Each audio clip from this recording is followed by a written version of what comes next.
I'm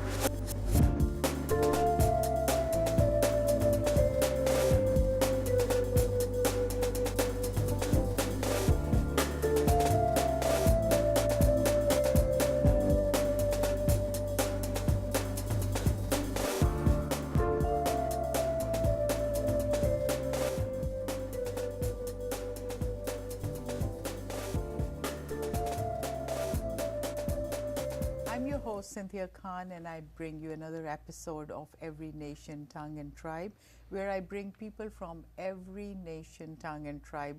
And literally speaking, they are from all kinds of different ethnic, cultural, and religious backgrounds. And you have heard many stories. And today you have to yet hear another interesting story of Ravi. And Ravi is from India, and he will tell you more about it. Welcome to the show, Ravi. Thank you so much. Thank you for having me. Thank you for being here.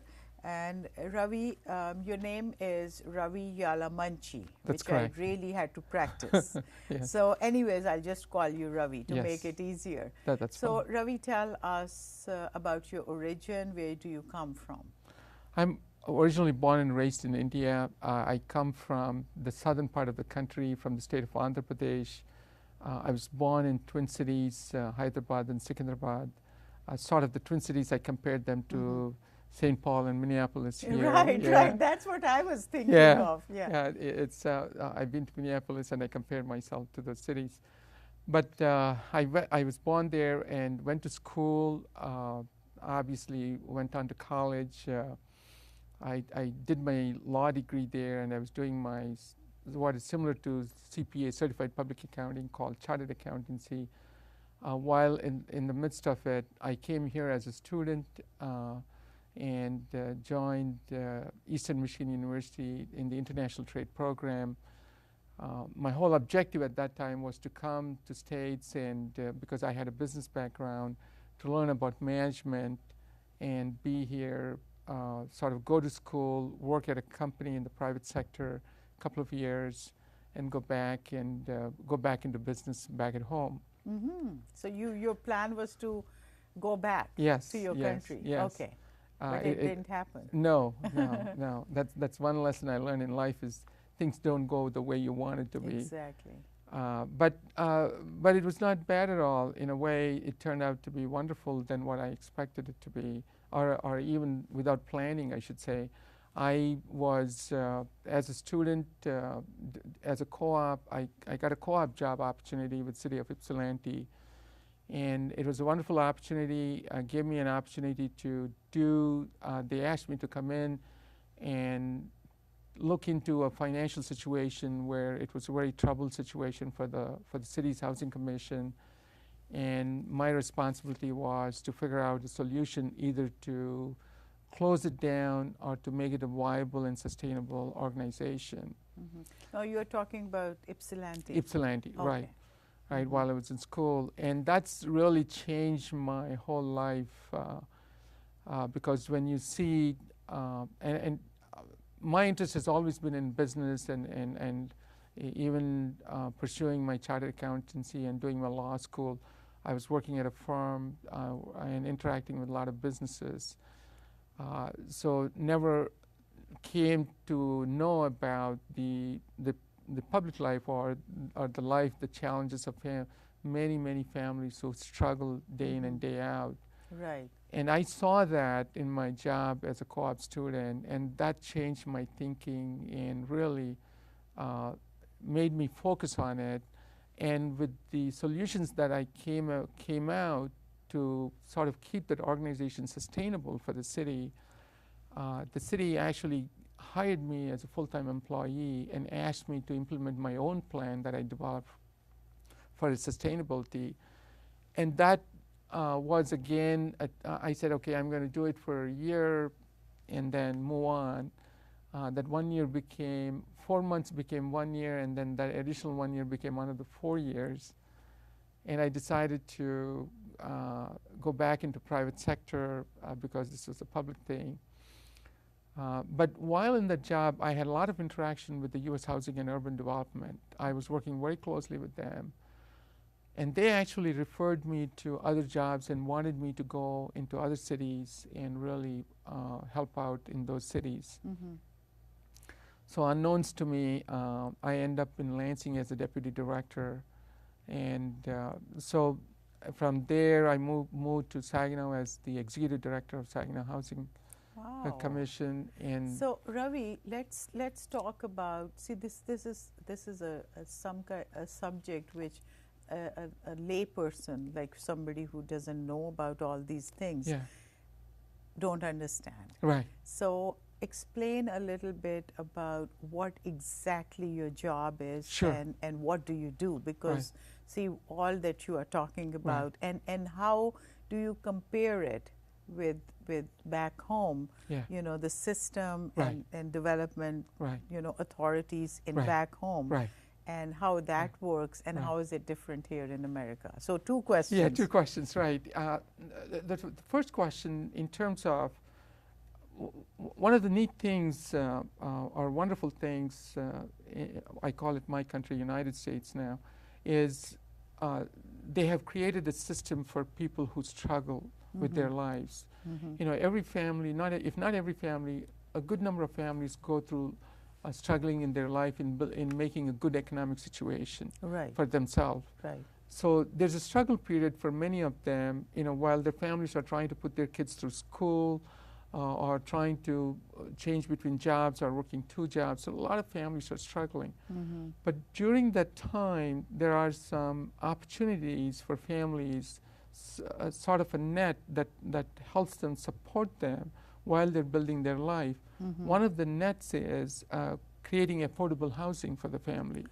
Okay. See, affordable housing, because whatever income you get, and Mhm. if you're getting $1,000 a month income a month, Mm-hmm. and you go out into the private sector and you're paying $800 towards rent and utilities, Mm-hmm. or even $700 for that matter, there's only $300 to sustain your family. Mm-hmm. Which Uh, is very difficult. Which is very difficult. Yes. And especially if you're a family that is trying to build, you know, some families may be going to school and working at the same time, Mm-hmm. and they may have kids. Mm-hmm. So there's different situations. So the affordable housing, what it does is it gives the family a break with the rent. There are programs through Housing and Urban Development, different programs. Okay. But what they do is they will ensure that wherever you live, you're paying no more than 30% of your income. So Okay. the rest is sort of covered by the federal government in terms of, so if you're in a So it's a federal government It's a program, federal government not program. the state. not the state, it's a federal government program.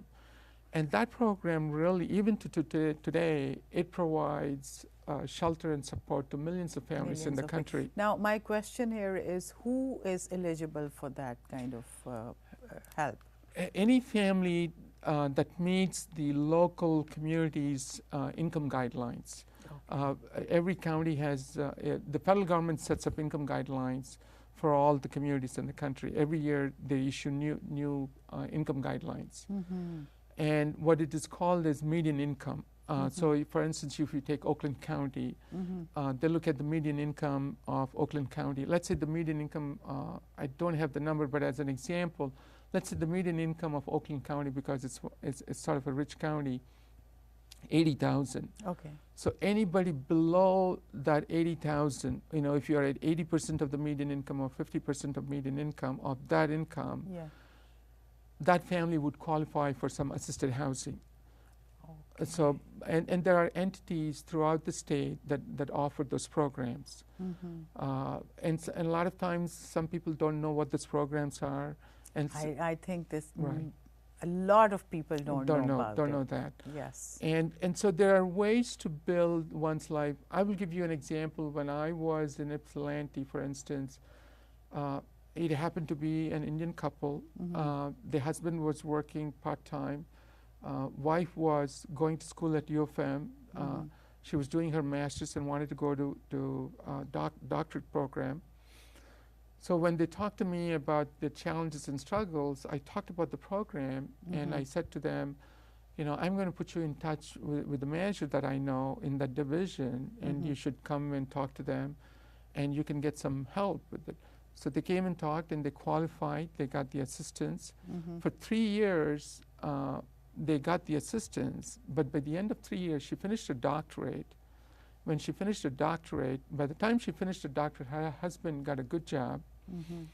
and she got a job at Procter & Gamble as soon as she finished. Wow. So that 3 years really helped them to sort of Right. move upwards.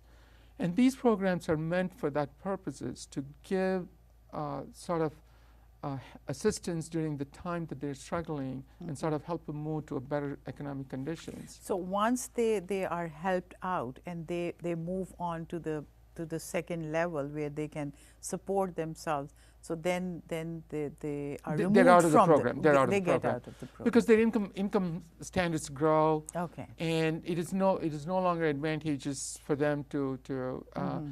But what I've seen is, Cynthia, is families that get the help and move on, they'll be the first ones to come and say, "Thank you so much." You know, they will say, "I don't need the program anymore."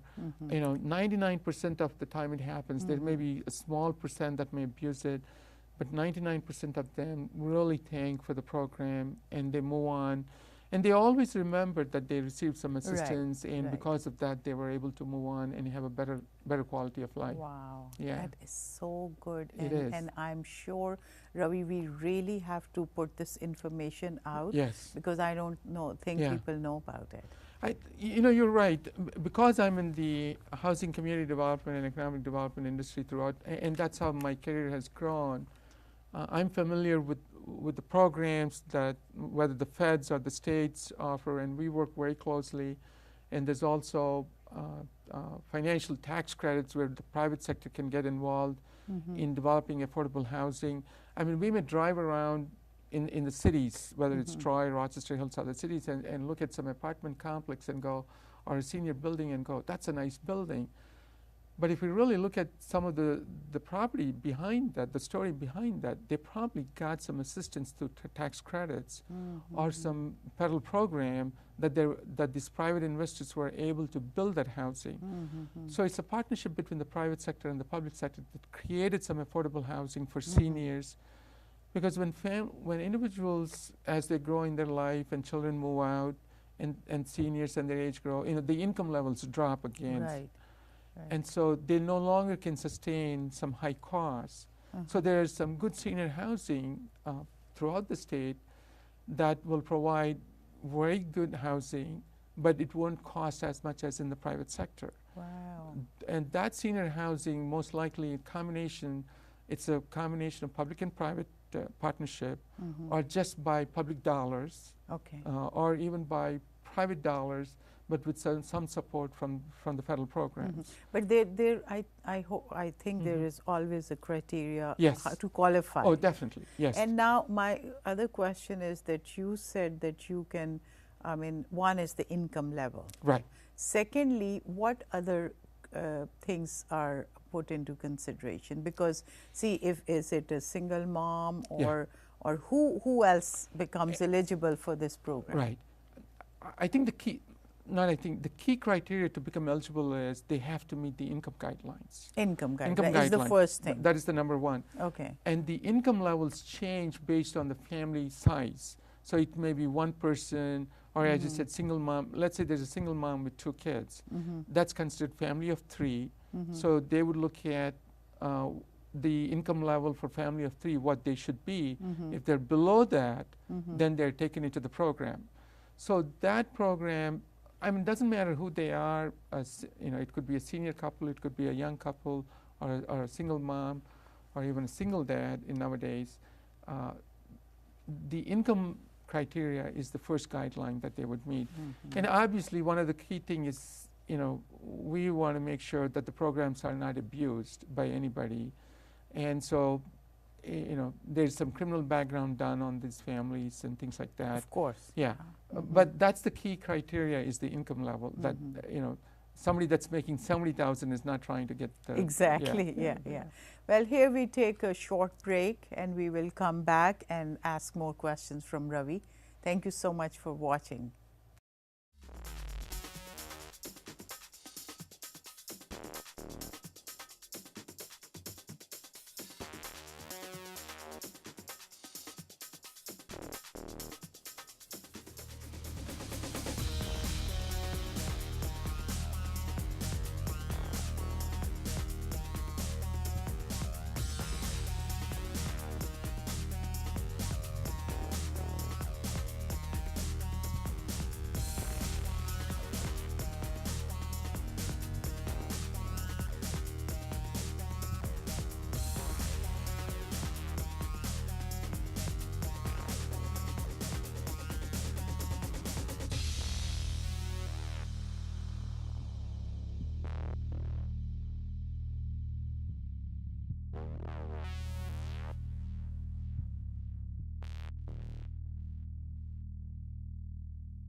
Welcome back to the show. We are talking to RaviYalamanchi, and we will ask him some very important questions, so please stay tuned. Tell us more about my second question when I asked you about the difference. Right.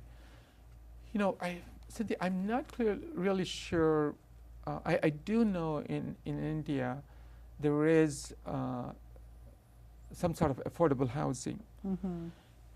But the government is not as extensively involved in developing affordable housing as the United States government is.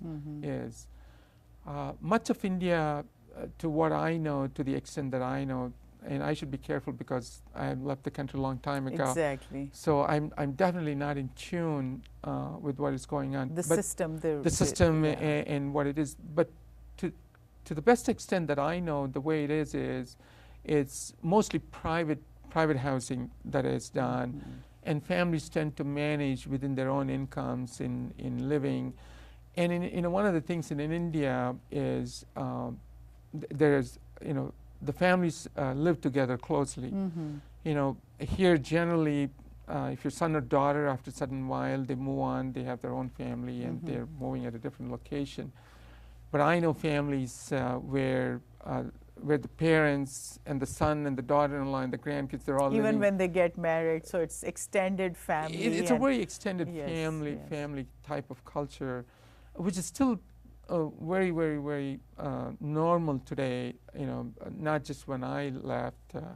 But I think things have started changing in India also. Oh, definitely. And back home in Pakistan also. Yes. I mean, I think today, when I was growing up, obviously the internet was not there. The Facebook and all the social media was not there.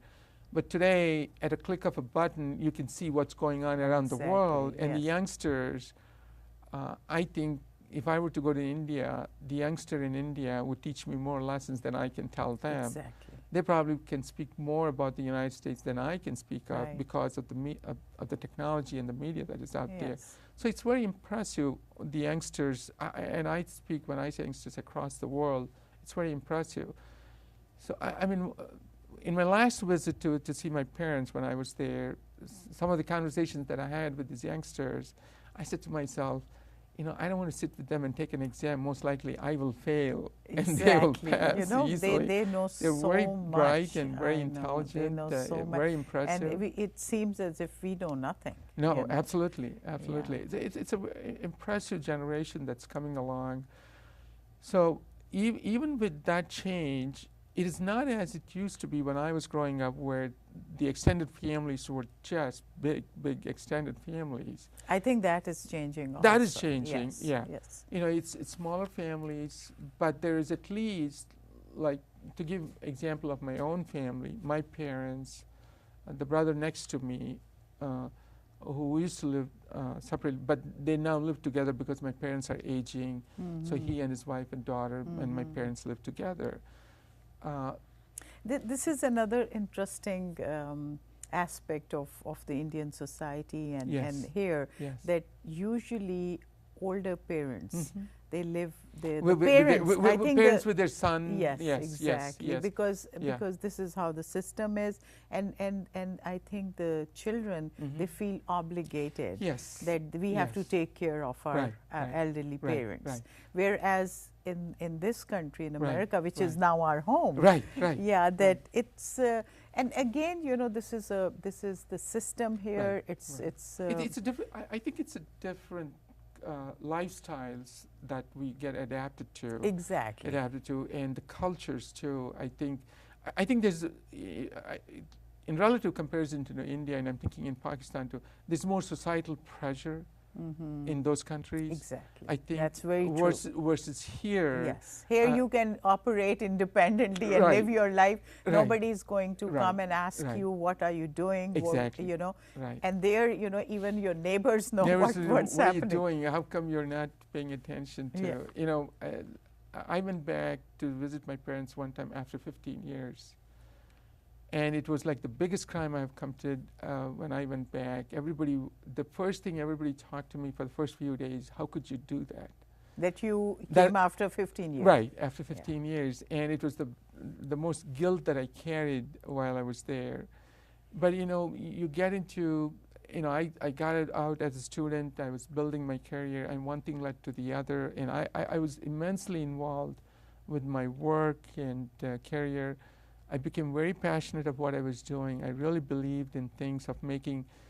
My passion is to make a change and difference in somebody's quality of life for the betterment. What a wonderful That's my thinking. passion is, and I feel that if I'm not contributing to that, I should not be there, and I should move away from that, Right. whatever that may be. So over the years, I think I've sort of grown over it, and everybody has sort of seen what I've done, what I think happen. But that's the societal pressures that in India it's very natural, But as still as the older son, I take up a lot of responsibilities of the family. That is again a cultural thing, Yes, that yes, it falls yes. on your shoulders. Exactly. Now, how did you, so you didn't go to India for 15 years, so Right. then you got married here? No, as a student finishing my student and working, before I was in the workforce, just started at Ypsilanti and going to, I had a break and went to home, and then got engaged to my wife, who's wife now, from a family friends. We knew each other, and that's how we got engaged and married. This is another interesting topic Yeah. that people hear. Yeah. For them, it is such a strange Right. thought Right. that Right. your parents arranged your marriage. Right. Right. Yeah. It is. And I can see from both sides, and on one hand, in my own case, like my daughter is growing up now. How old is your daughter?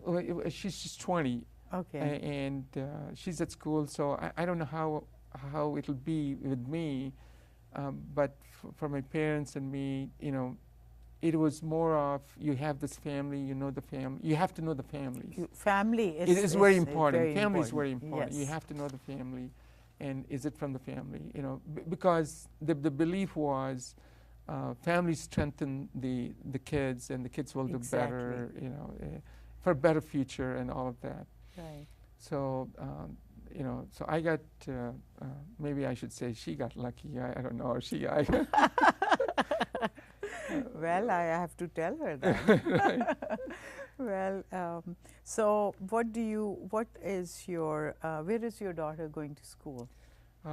She's at Harvard. She's a junior at Harvard right now, and so. What is she taking? She's in the sciences major, so I hope to see in 1 year something come out of it. Okay, so she hasn't decided yet. No, I know she's leading. She did pre-med and things like that. But I always I try to be patient and see where what she's going to do. Yeah. And it's so much different here now, as Yes. you see that we cannot force anything on Right. our children, Right. and we cannot even, Right. we can guide them, we Right. can talk to them, Right. we can give them all the options, Right. but then they are smarter than us. Oh, They know more than us. So what can we tell them? Oh, yeah. Other than just maybe on the spiritual side, maybe Right, that's right. the only Right. area that we can tell Exactly, them right, something. Right, So right. so you come from a Hindu background? I do. Right. I do, and I with my daughter, going back to my daughter, I think the one best thing I feel as a parent, any parent can do, is take your own life experiences and use it to help your own children grow in a better way, Right. and have a better quality of life. So, time will tell if I did that right or not. Right. Yeah. Right. But yeah. usually, if she has gone to Harvard, then obviously you have done something good. Well, I can always take the credit for it, but I think we've been very fortunate. I think in that aspect also. Yeah. Yeah. Well, now, does your wife work, or is she? She does. She does. She's with Siemens. She's a systems architect for Siemens. Okay. Yeah, Very yeah, good. Very good. Yeah. Now, Ravi, tell us more about how people. What in your idea, since you came as a student, so you didn't have to go through all the struggles that an average family would go through.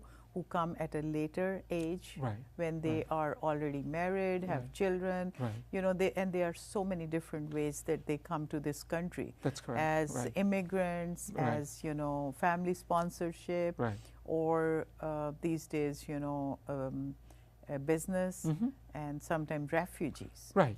So there are so many different Right. ways that they can come. But then when they come at when they are at middle age or even later age, they have to go through a lot of struggles and problems, because it's not easy to start all over again. That's because correct. they are Right. already settled in their back home, in their career or whatever they are doing, and they are well established. They are educated. They're everything. So I'm actually involved in teaching English as a second language, and I see that when we teach these people from all the different countries, I mean, I feel so bad because they are doctors and engineers and very qualified people back home, and they're starting here from scratch. It looks like as if they know nothing, Right. and that sometimes, you know, gets them to this deep depression. Right, it does. So, right. I mean, something that we really would like to help those people. So, what other opportunities they have, you being in a totally different area of profession, and maybe you can just give a message or tell them that where they can seek help. There are so many different ways, and this country helps, you know. There are good programs out there that people can seek assistance from. I mean, one of the first things I would recommend for anybody is to start with the Department of Human Services, the state of Michigan's Department of Human Services. And there are many nonprofits in the community.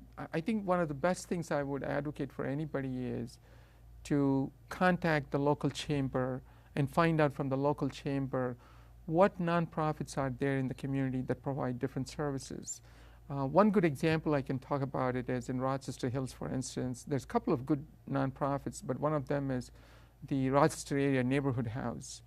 They provide a lot of assistance for people who are struggling, whether it is counseling or with rent or utilities or those kind of things. Nonprofits are a very good source for families to get assistance and also to get guidance. What nonprofits try to do, they just say to them, okay, here's $100 and move on.